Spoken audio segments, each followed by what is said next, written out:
It's 2 o'clock in the morning. Hurricane Ike is at its very worst. Please, whatever you do not go outside.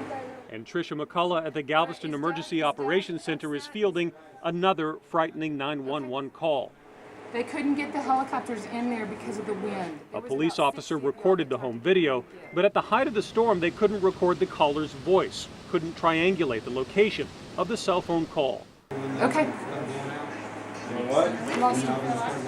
And the line went dead before Tricia could get a full name, an address, or offer to send help. And tears just flow. But why? Because you couldn't do nothing to help them.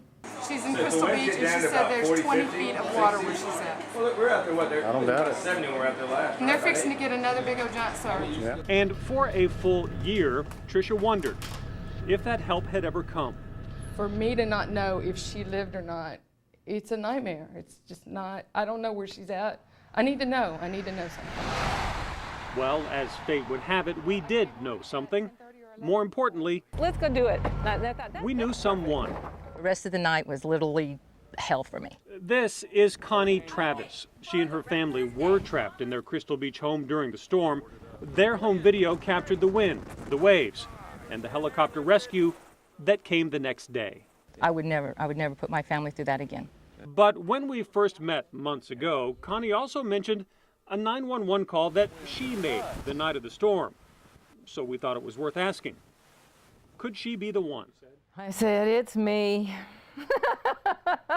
We'd found the woman on the other end of that line. So we took another trip on the Bolivar Ferry. Excited. I'm ready to meet her. This time with the 911 operator along for the ride. It was just a big relief, to know that she was still in the world. A woman who told us she only wanted one thing. I don't think I'd need to say anything. If I could just hug her and know she's okay.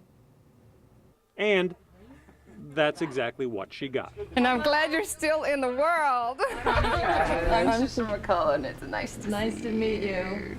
The two women met at the same house, on the same back deck where the 911 call was made. A house that survived that 20 feet of water.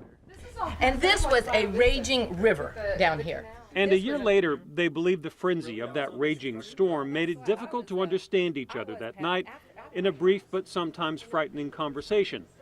Connie said she was just trying to get a message to her kids before the cell towers went dead that she was still alive. We're scared, and I wanted their families to know that not everybody was dead, but right. That was the reason that I made the call. And I'm sorry I scared you. I'm so sorry I scared you. I didn't think about that, I'm just tickled pink to meet you. I'm glad. The Bolivar Peninsula is still heavily damaged, deeply scarred by the hurricane. It will take years to rebuild. Today, at least, one of the lingering scars got mended with a phone call and a hug. I'm good now. I'm so sorry I gave you any angst at all. Oh, I'm so happy to see you. That was horrible. I feel so bad about that. I'm just really happy to see you. On the Bolivar Peninsula, Kevin Reece, 11 News.